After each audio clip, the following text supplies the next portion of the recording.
Hello science lovers, welcome back to the class once again. Sorry for the delay in class. मुझे पता है आप लोगों को बहुत वेट करना पड़ा आज की इस क्लास के लिए, तो इसके लिए मतलब मैं बहुत ज़्यादा कुछ काम में बिज़ी हो गया था, मैं अपने कुछ प्रिपरेशंस में बिज़ी हो गया था, स्टडी में बिज़ी हो गया था, जिसके कारण क्लास में बहुत ज़्यादा डिले हो गया। तो उसके लिए माफ़ी चाहता हूँ और आप लोगों का स्वागत करता हूँ फिर से एक बार इस क्लास में। Welcome to the chemistry class part 2। आज हम लोग केमिस्ट्री का जो कि पार्ट 1 हम लोग कर चुके हैं, आज हम लोग पार्ट 2 लेकर के इसको आगे बढ़ेंगे और देखेंगे कि आज हम लोगों को पार्ट 2 में क्या पढ़ना है। बेसिकली सिलेबस ये 9 का चल रहा है, 9 और 10th वालों के लिए है, लेकिन मैं आप लोगों से बहुत ही हम्बल रिक्वेस्ट करूंगा कि आप 6, 7, 8 वाले स्टूडेंट्स भी इसे बहुत ही ध्यान से समझें, क्योंकि क्लास 6, 7 और 8 ये सारा जो होता है हम लोगों का बेसिक्स होता है और इसमें भी इसकी ज़रूरत पड़ती है। इतने बड़े अमाउंट में नहीं पड़ती है, लेकिन मैं जो आपको बताऊंगा बिल्कुल आसान लैंग्वेज में बताऊंगा, बिल्कुल एक कॉमन भाषा में मैं बात करूँगा, जिससे कि आप लोगों का सारा डाउट्स क्लियर हो जाएगा।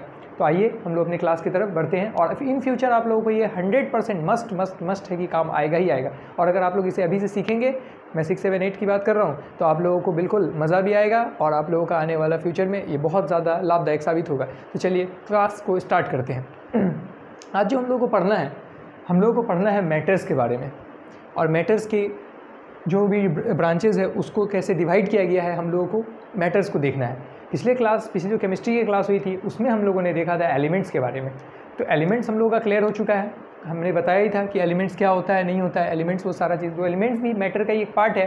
तो आइए हम लोग उसको आज डिस्कस करते हैं कि मैटर बेसिकली फुल स्ट्रक्चर, मैंने आप लोगों से प्रॉमिस किया था कि फुल स्ट्रक्चर में बताऊँगा कि मैटर वगैरह क्या होता है। तो आइए सबसे पहले हम लोग देख लेते हैं मैटर।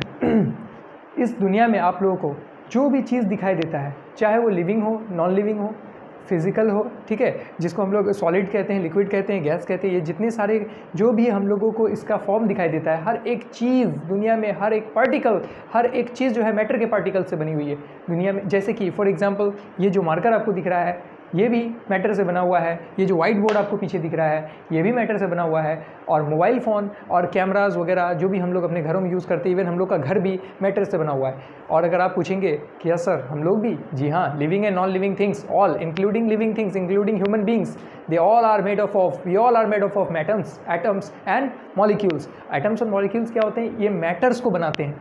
ओके, मैटर्स जो बने हुए होते हैं ये एटम्स एंड मॉलिक्यूल्स के ही बने हुए होते हैं।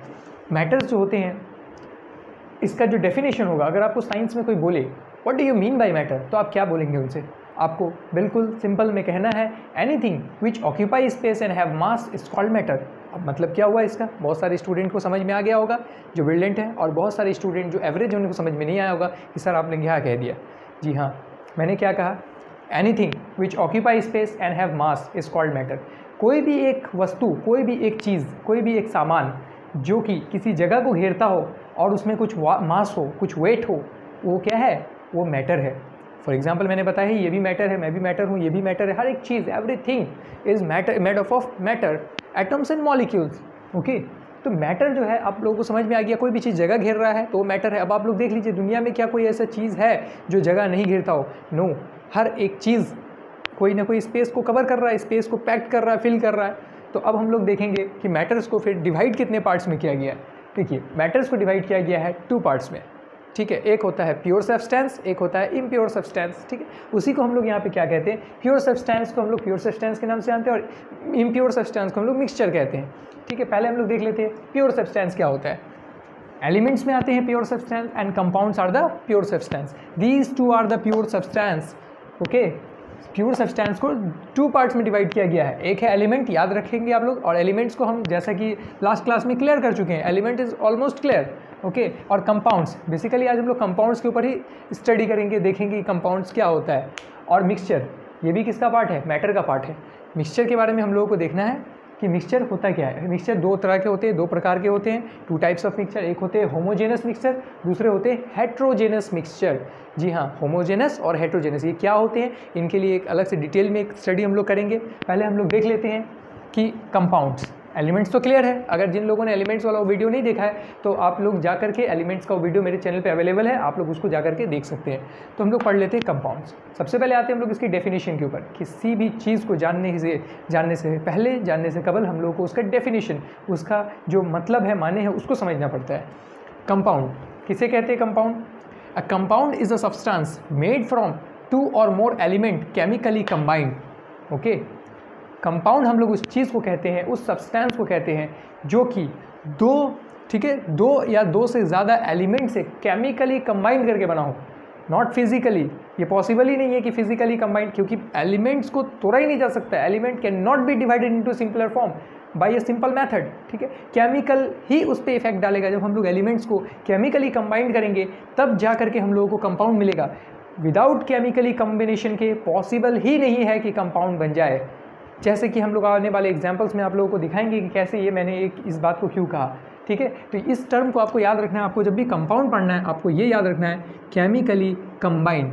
केमिकली कंबाइंड अगर होगा तभी वो कंपाउंड है, अगर केमिकली कंबाइंड नहीं होगा तो वो कंपाउंड नहीं है। केमिकली केमिकली कंबाइंड बोलते किसको हैं? केमिकली कंबाइंड जो होता है, किसी भी 2 मैटर को जब हम लोग लेते हैं और लेकर के उसको एक दूसरे से रिएक्शन करवाते हैं तो उससे एक नया चीज़ बनता है। फॉर एग्जांपल, ये एक अनदर मेटल है, ये एक अनदर मेटल है, इन दोनों एलिमेंट्स है, एलिमेंट्स है, ये एक अलग एलिमेंट है, ये एक अलग एलिमेंट है। इन दोनों को जब मैं केमिकली रिएक्ट कराऊंगा, ठीक है, अंडर किसी भी केमिकल रिएक्शन में जब मैं इन लोगों को लेके जाऊंगा, इन दोनों को, तो ये कंपाउंड दोनों मिक्स हो जाएगा एक दूसरे के, ये दोनों एलिमेंट्स क्या होगा, एक दूसरे के साथ मिक्स हो जाएगा और एक नया कंपाउंड बना लेगा, एक नया सामान बना लेगा, ठीक है। कैसे होता है वो दिखाऊंगा मैं। तो इसका जो एग्जाम्पल है वो क्या क्या है, कंपाउंड्स का एग्जाम्पल क्या क्या है। सबसे पहले एग्जाम्पल्स बहुत तरह के हो सकते हैं, मैंने यहाँ पे 3-4 लिख रखे हैं, आप देख लीजिए, ठीक है। CaCO3, SiO3, NH4Cl और FeS, ठीक है, ये सारे क्या हैं, कंपाउंड्स हैं। ये क्या है, कंपाउंड्स है। और याद रखना है, point to be remember, always remember, compound can not be impure, compound is a pure substance, ठीक है। कंपाउंड कभी भी इम्प्योर नहीं हो सकता। प्योर सब्सटेंसेस की कैटेगरी में 2 ही आती हैं, एक होता है एलिमेंट्स, एक होता है कंपाउंड। तो कंपाउंड भी क्या है, प्योर है। कैसे है उसका भी मैं आप लोगों को आगे डिफाइन करूंगा कि कैसे है। सबसे पहले इसको देख लेते हैं, CaCO3। जिन बच्चों को नॉलेज है वेल एंड गुड, अगर जिन बच्चों को नहीं है मैं बता दूं, CaCO3 is nothing, it is a chemical formula of calcium carbonate. ये कैल्शियम कार्बोनेट का फार्मूला है। जो बच्चे मुझसे ऑफलाइन क्लासेस किए हैं उन्हें पता होगा, मैंने उन्हें बहुत बार बताया है कि कैल्शियम कार्बोनेट, ये फार्मूला कैल्शियम कार्बोनेट का है। This is SiO3, SI for silicon dioxide, okay, ये सिलिकॉन डाइऑक्साइड का फार्मूला है। और ये this is NH4Cl, this is ammonium chloride, this is ammonium chloride, ये फार्मूला है किसका, अमोनियम क्लोराइड का। और ये FeS, फेरस सल्फाइड का फार्मूला है। क्योंकि पीरियोडिक टेबल अगर आप लोगों ने स्टडी किया है, मेरे ऑफलाइन स्टूडेंट्स ने स्टडी किया है उन्हें पता होगा। अगर आप लोगों ने स्टडी नहीं किया है, जो लोग मेरे इस क्लास को आज फर्स्ट टाइम देख रहे हैं, अगर उन लोगों ने पीरियोडिक टेबल स्टडी नहीं किया है तो पीरियोडिक टेबल पहले जाकर स्टडी करें। अगर आप लोग चाहते हैं कि मैं पीरियोडिक टेबल पे भी एक क्लास दूँ तो मैं बिल्कुल डेफिनेटली पीरियोडिक टेबल पे एक क्लास लेकर आऊँगा, बहुत जल्द लेकर आऊँगा। तो पीरियोडिक टेबल क्या होता है, थोड़ी सी पीरियोडिक टेबल के ऊपर में डिस्कशन कर लेते हैं। पीरियोडिक टेबल जो है, जो मॉडर्न पीरियोडिक टेबल है, इसमें एलिमेंट्स को एक सूटेबल प्लेसेस पे रखा गया है। जितने सारे एलिमेंट्स हैं, जी हाँ, इन elements for example hydrogen, helium, lithium, okay, इन सारे एलिमेंट्स को रखा गया है एक स्पेसिफिक जगह पे। क्योंकि उस सारे को जब हम लोग एलिमेंट्स को पीरियोडिक टेबल पे रखे हैं, उसमें हम लोगों ने, साइंटिस्ट ने क्या क्या देखा है, उसकी प्रॉपर्टीज़ को देखा है, उसके एटॉमिक नंबर को देखा है, मास नंबर्स को देखा है, ठीक है। और उसका कैरेक्टरिस्टिक्स को देखते हुए उसको एक सर्टेन प्लेस दी गई है पीरियोडिक टेबल में। किनको, डिफरेंट टाइप्स ऑफ एलिमेंट्स को। वहाँ पे मेटल्स भी हैं, वहाँ पे नॉन मेटल्स भी हैं, वहाँ पे मेटोलाइट्स भी हैं, वहाँ पे नोबल गैसेज हैं, वहाँ पे अल्कली अर्थ मेटल है, वहाँ पे बहुत सारे एलिमेंट्स की कैटेगरीज है। मैं पढ़ा चुका हूँ मेटल्स, नॉन मेटल और मेटोलाइट्स किसे कहते हैं। अब आप लोगों ने इसमें 2-3 नाम नया सुन लिया कि सर अब ये जो नोबल गैस होता है वो क्या होता है, नोबल गैस क्या होता है। बेसिकली आपको सवाल ज़रूर करना चाहिए, नोबल गैस क्या होता है, अल्कली अर्थ मेटल क्या होता है, ओके, अल्कली मेटल क्या होता है। तो इन सब के ऊपर भी मैं अलग से क्लासेस दूंगा। फिलहाल हम लोग पीरियोडिक टेबल जब पढ़ेंगे तब उस सारी चीज़ों को डिस्कशन करेंगे। अभी हम लोग फिलहाल पीरियोडिक टेबल नहीं पढ़ रहे हैं। पीरियोडिक टेबल मैंने आपको जस्ट फॉर इन्फॉर्मेशन के लिए बता दिया। तो कंपाउंड में आते हैं हम लोग फिर से। तो हम लोगों को ये सारा चीज़ जो ये फार्मूला है, इसको जानने के लिए, इसको समझने के लिए हम लोगों को पीरियोडिक टेबल बिल्कुल अच्छे से समझना होगा। तो पीरियोडिक टेबल जिनको पता है वेल एंड गुड, जिनको नहीं पता मैं उनके लिए क्लास लेकर आऊँगा बहुत जल्दी फ्यूचर में। तो Ca, पहले मैं थोड़ा सा इनको बता देता हूँ। ये कैल्शियम कार्बोनेट, मैंने कहा ये कैल्शियम कार्बोनेट हुआ कैसे। Ca जो होता है वो कैल्शियम होता है, Ca is basically calcium and CO3 is carbonate, okay. Si for silicon, O2 oxide के लिए लिखा जाता है। NH4, ये 2 पार्ट है। NH4 मैंने भी कहा आपको, NH4 अमोनिया, ठीक है, और Cl क्लोराइड के लिए, क्लोरीन से बना है क्लोराइड। NH जो ये जो अमोनिया है ये नाइट्रोजन का प्रोडक्ट होता है। Nitrogen nitrogen atomic number 7, nitrogen का क्या है, प्रोडक्ट है। वो मैं आपको आने वाले क्लासेस में बताऊंगा कैसे प्रोडक्ट्स वगैरह बनते हैं। फेरस, फेरस और कुछ नहीं है, आयरन को, लोहे को कहते हैं फेरस, जिनका नेल्स वगैरह बना होता है आयरन का, ठीक है, जो भी लोहा है, लोहा से बने हुए सामान, वो जो फेरस है उसका साइंटिफिक नेम है। पीरियोडिक टेबल में इस एलिमेंट को एक खास नाम दिया गया जिसका नाम है फेरस। ये ग्रीक और लैटिन वर्ड से लिया गया है। इन सब चीज़ों का डिस्कशन किसी और क्लासेस में करेंगे। फेरस, और ये एस फॉर सल्फर है, सल्फर से सल्फाइड बना है, ठीक है, तो इसका नाम हुआ है फेरस सल्फाइड। तो ये सारा जो चीज़ है ये कंपाउंड है। अब ये कहेंगे आप, सर आपने कहा कि कोई भी जो चीज़ होगा वो एक जैसा होगा, एक जैसा एटम्स और मैटर से बना हुआ होगा तभी वो प्योर सब्सटेंस कहा जाएगा। तो ये सारा तो कंपाउंड है और इसमें डिफरेंट काइंड्स ऑफ जो है कि मैटर्स डाले हुए हैं, तो कैसे ऐसा हो गया? जी नहीं, डिफरेंट काइंड्स ऑफ मैटर नहीं है। यहाँ पे कैल्शियम है, यहाँ पे कार्बोनेट है, ठीक है, कैल्शियम का ही तो मैटर है ये, ठीक है। और ये क्या है? सिलिकॉन है, ऑक्साइड है, ऑक्सीजन और सिलिकॉन को मिला करके ही तो ये सिलिकॉन डाइऑक्साइड बना है। इसमें सिलिकॉन के एटम्स हैं, मॉलिक्यूल्स हैं, और ऑक्सीजन के मॉलिक्यूल्स हैं, ठीक है। इसके अलावा और कुछ भी नहीं है। एक और एग्जांपल हम लोग ले सकते हैं, फॉर एग्जांपल H2O, हम लोगों को पता है, ये जिनको पता है वेल एंड गुड। H2O4 क्या होता है? It's it is water, okay. H2 is the formula of water. H for hydrogen and O for oxygen, okay. Hydrogen का 2 मॉलिक्यूल और ऑक्सीजन का सिंगल मॉलिक्यूल जब कंबाइन करता है तो उसको वाटर, वो पानी बनाता है, वाटर बनाता है। तो चलिए कोई बात नहीं, इन सारी चीज़ों पे नहीं जा रहे हैं। तो फिलहाल आप लोगों को मैटर कंपाउंड समझ में आ गया होगा कि कंपाउंड होता क्या है बेसिकली, ओके। और होमोजीनस और हेट्रोजीनस जो है ये सारा चीज़ क्या है? ये मिक्सचर है। जब दो या दो से ज़्यादा जो सब्सटेंस होता है वो क्या होता है? होमोजेनस, मिक्स कर जाता है तो वो दो तरह का मिक्सचर बनाता है, एक होता है होमोजेनस, एक होता है हेट्रोजेनस। सिंपल भाषा में बोले तो होमोजेनस मिक्सचर उसे कहते हैं जो कि एक दूसरे में बिल्कुल डिज़ोल्व हो जाता है, बिल्कुल डिज़ोल्व हो जाता है, आपको पता ही नहीं चलेगा कि ये इसमें दो अलग अलग चीज़ें हैं। फॉर एग्जांपल अगर होमोजेनस मिक्सचर का एक एग्जांपल ले लें तो हम लोग के पास सबसे अच्छा जो सॉल्यूशन बनेगा वो क्या बनेगा? शुगर प्लस वाटर, ठीक है। जो हम लोग चीनी का शरबत बनाते हैं, शरबत जो बनाते हैं ना, बहुत टेस्टी होता है शरबत वैसे, बाय द वे। अभी तो रमज़ान चल रहा है, अभी तो और ज़्यादा टेस्टी लगता है। तो शुगर प्लस वाटर, इन दोनों को जो हम लोग मिलाते हैं तब हम लोगों के पास एक मिक्सचर तैयार होता है, चीनी पानी का मिश्रण जिसे कहते हैं, शरबत जिसे कहते हैं। जब शुगर को अच्छे से वाटर में डिज़ोल्व कर दिया जाता है तो क्या आप देख के बाहर से बता पाएंगे कि हाँ चीनी यहाँ तैर रहा है? बिल्कुल नहीं, चीनी फ्लोट नहीं करता, चीनी बिल्कुल उसमें क्या हो जाता है? डिज़ोल्व हो जाता है। तो ये क्या है? होमोजीनस मिक्सचर है। हेट्रोजीनस का एक एग्जाम्पल ले लेते हैं। अब फॉर एग्जांपल आप रेत है, सैंड, जिसे हम लोग रेत कहते हैं, बालू कहते हैं, उसे उठाइए, 1 टीस्पून, ठीक है, रेत लीजिए और उसे पानी में डिज़ोल्व करने की कोशिश कीजिए। आप जितना भी उसको घोलेंगे, जितना भी डिज़ोल्व करेंगे, रेत और वाटर को कभी भी मिक्स नहीं किया जा सकता। क्यों नहीं किया जा सकता? क्योंकि जो ये क्या है? जो मिक्सचर कभी भी एक दूसरे में मिक्स नहीं होगा, जो कभी भी सॉल्यूट और सॉल्वेंट मिक्स नहीं होगा, उसको हम लोग कहेंगे हेट्रोजेनस मिक्सचर, ठीक है। तो ये दो तरह के होते हैं, होमोजेनस और हेट्रोजेनस। चॉक और वाटर को भी मिलाइए, आप चॉक को पीस दीजिए, वाटर को मिलाइए, चॉक एंड वाटर का जो मिश्रण होगा, जो कि मिक्सचर होगा, वो भी कभी भी क्या नहीं होगा? वो हेट्रोजेनस होगा, वो हमें कभी भी होमोजेनस नहीं होगा, एक दूसरे में मिक्स नहीं होगा। तो ये हो गया मिक्सचर का पार्ट्स, मिक्सचर का क्वालिटी पार्ट्स। लेकिन एक चीज़ आपको कंपाउंड में याद रखना है, कंपाउंड जो होगा हमेशा ऑलवेज होमोजेनस होगा। कंपाउंड जो बनेगा वो हमेशा होमोजेनस ही होगा। जब दो एलिमेंट एक साथ मिलेगा तो वो एक दूसरे में एक अच्छी तरह से क्या हो जाएगा? मिक्स हो जाएगा। क्यों? क्योंकि वो क्या है? केमिकली कंबाइंड हो रहा है, डेफिनिट प्रोपोर्शन में, एक खास रेशियो में वो क्या हो रहा है? कंबाइंड हो रहा है। लेकिन हेट्रोजेनस जो होगा, जो कि मिक्सचर होगा, वो क्या होगा? वो होमोजेनस भी हो सकता है और हेट्रोजेनस भी। But compound can not be heterogeneous, it always be homogeneous mixture, okay, sorry, homogeneous. ये हमेशा क्या होगा? कंपाउंड होमोजेनस होगा, कभी भी हेट्रोजेनस नहीं होगा। लेकिन मिक्सचर क्या हो सकता है? होमोजेनस भी हो सकता है और हेट्रोजेनस भी हो सकता है। इन 2 पॉइंट्स को आप बिल्कुल याद रखें, आपके लिए बहुत ज़्यादा फायदा होगा बाद में।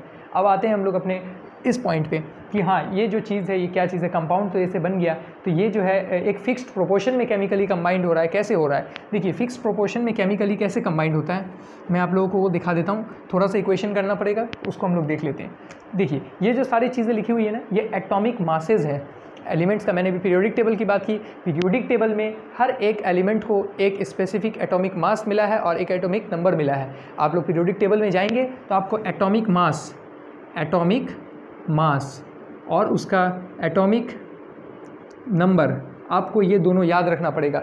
It must be memorised. Okay, आपको ये अपने मेमोरी में रखना पड़ेगा एटॉमिक मास और एटॉमिक नंबर, जिससे कि क्या होगा, आपको इन सारे इक्वेशंस को बनाने में और आगे चल करके और भी बहुत सारे इक्वेशंस होंगे, उनको बनाने में आपको बहुत ज़्यादा हेल्प मिलेगा। ये बहुत ही ज़्यादा बेनिफिशियल रहेगा, हेल्पफुल रहेगा। तो हम लोग देख लेते हैं। अब सबसे पहले हम लोग एग्जाम्पल ले लेते हैं कैल्शियम कार्बोनेट का। ओके, तो हम लोग क्या करेंगे, कैल्शियम कार्बोनेट, ये क्या कहा गया है, कंपाउंड है ये। तो ये क्या है, केमिकली कंबाइंड है in a fixed in a definite proportions में, मतलब रेशियो में। तो कैसे कंबाइंड है वो देख लेते हैं हम लोग। कैल्शियम है तो कैल्शियम कंबाइंड है, ये जो है ना ये H2 का साइन है, इसको कहते हैं हम लोग रेशियो का साइन। मैथमेटिक्स में भी हम लोग पढ़ चुके हैं। जिन लोगों को मैंने मैथमेटिक्स पढ़ाया, जिन स्टूडेंट्स को मैथमेटिक्स पढ़ाया है, मैंने रेशियो एंड प्रोपोर्शंस वहाँ पे पढ़ाया है क्लास 7-8 में, उन लोगों को पता होगा कि रेशियो एंड प्रोपोर्शंस क्या होता है। ठीक है, तो वही रेशियो एंड प्रोपोर्शन यहाँ भी इस्तेमाल हो रहा है। ये देखिए, यहाँ से इसको क्या किए, कैल्शियम को यहाँ निकाल लिए, बाकी बचा क्या, कार्बोनेट। तो कार्बोनेट क्या है, कार्बन और ऑक्सीजन का क्या है, ये ऑक्सीजन और कार्बन जब मिलता है तो वो क्या बनाता है, कार्बोनेट बनाता है। ठीक है, ऑक्सीजन और कार्बन एक सर्टेन खास सर्कमस्टांसेस पे मिलता है, रिएक्ट करता है, तब ये कार्बोनेट बनाता है। तो ये इन दोनों को हमने अलग कर लिया। अब इसमें हम लोगों को ज़रूरत पड़ेगा किसका, एटॉमिक मास का। तो कैल्शियम का एटॉमिक मास क्या होता है हम लोग यहाँ देख लेते हैं। ये हम लोगों को मेमोराइज होना चाहिए। मैंने यहाँ पे आप लोगों को लिख के रखा है, इसलिए यहाँ पे लिख के रखा है क्योंकि आप लोग इस पर पहली बार इन चीज़ों को बहुत लोग देख रहे हैं, तो उन लोगों को पता नहीं होगा, फिर कंफ्यूज आएंगे, सर ये नंबर कहाँ से आया, ये नंबर कहाँ से आया। ठीक है, तो ये नंबर यहाँ से आया, ये एटॉमिक मासेस में लिखने जा रहा हूँ। तो कैल्शियम का जो एटॉमिक मास होता है वो कितना होता है, वो होता है 40 देख लीजिए यहाँ, ये पीरियोडिक टेबल में भी यही चीज़ मिलेगा आपको। ठीक है, पॉइंट्स में आगे पीछे हो सकता है, लेकिन हम लोग क्या करते हैं, एक अप्रॉक्सीमेट एक वेट लेते हैं। ठीक है, अब बचा हम लोगों के पास क्या, ये दोनों फिर अलग है, इन दोनों को आप एक ना समझे। ठीक है, ये दोनों अलग अलग प्रोडक्ट है। ऑक्सीजन का 3 मॉलिक्यूल है और कार्बन का सिंगल मॉलिक्यूल।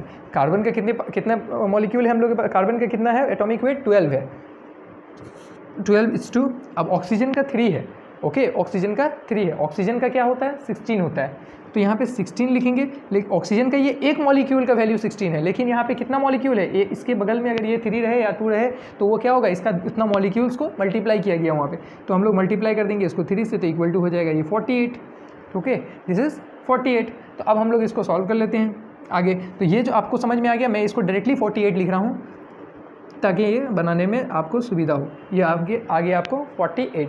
अब ये सारा जो नंबर है इसको हम लोग सिंपलर फॉर्म में, सिंपलेस्ट रेशियो में चेंज करेंगे। कैसे चेंज करेंगे सिंपलेस्ट रेशियो में, सबको हम लोग क्या करेंगे, डिवाइड एक ऐसे नंबर से देंगे जो कि सारा का सारा टर्म क्या हो जाए, कैंसिल आउट हो जाए। तो अब देखते हैं कितना में कैंसिल आउट होता है। आई थिंक 4 का टेबल से सारा जा रहा है।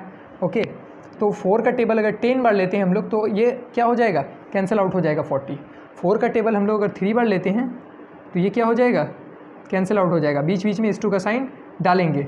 ओके, 4 का टेबल से अब हम लोग क्या करेंगे, 4 का टेबल को अगर हम लोग 4 1 जे 4 एंड 4 2 जे, ओके 12 बार में ये क्या हो जाएगा, कैंसिल आउट हो जाएगा। ओके, ये 12 बार में क्या हुआ, कैंसिल आउट हो गया। यस, ये 12 बार में कैंसिल आउट हो गया। तो ये क्या हो गया, हम लोगों का सिंपलेस्ट रेशियो में चेंज हो गया। ओके, ये सिंपलेस्ट रेशियो में क्या हो गया, चेंज हो गया। तो ये सिंपलेस्ट रेशियो में चेंज हो गया। तो हम लोगों को ये क्या मिला, डेफिनेट प्रोपोर्शन मिल गया। मतलब कि हम लोगों को ये जो कंबाइंड, ये जो कैल्शियम कार्बोनेट जो कंबाइन किया है ये इतना रेशियो में, मतलब कि कैल्शियम का 10 पार्ट है। कैल्शियम एटॉमिक मास से कितना कन्वर्ट किया, एटॉमिक मास का इसमें कितना एटॉमिक मास है कैल्शियम का एटॉमिक मास 10 है वहाँ पे, मतलब कि 10 ये रेशियो जो रेशियो होता है ना वो उसका पार्ट होता है, मतलब कि 100 में 10 पार्ट कंट्रीब्यूट किया है। ये 3 कार्बन जो है वो 3 पार्ट कंट्रीब्यूट किया और ऑक्सीजन 12 पार्ट कंट्रीब्यूट किया है। तब जाकर के ये जो इतने डेफिनेट प्रोपोर्शन से मिला है, ये इतने मात्रा में मिला है, तब जाकर के हम लोगों को क्या मिला है, कैल्शियम कार्बोनेट मिला है। ये क्या है, ये केमिकली कंबाइंड निकालने का, दिखाने का तरीका है। इस तरह से हम लोग किसी भी कंपाउंड का जो हम लोग रेशियो है, उसका जो एटॉमिक मास का जो रेशियो है वो हम लोग निकाल सकते हैं। ये एटॉमिक मास निकाला गया है, क्वेश्चन आएगा find the atomic mass of the following. ठीक है, तो आप लोग इस तरह से निकाल सकते हैं ratio, atomic ratio of the following, not atomic mass, sorry atomic ratio of the following. ठीक है, तो मास आप लोग बैठाएंगे और एटॉमिक रेशियो इसका निकाल लेंगे। उसी तरह से सिलिकॉन ऑक्साइड का निकलेगा, अमोनियम क्लोराइड का निकलेगा और फेरस सल्फाइड का निकलेगा। ठीक है, अगर मैं इन सारे चीज़ों को भी निकाल के दिखाऊंगा तो क्लास बहुत लंबी हो जाएगी और फिर क्लास बोरिंग हो जाएगा। तो आई होप कि आप लोगों ने समझ गया होगा, यहाँ पे आप लोगों को पता चल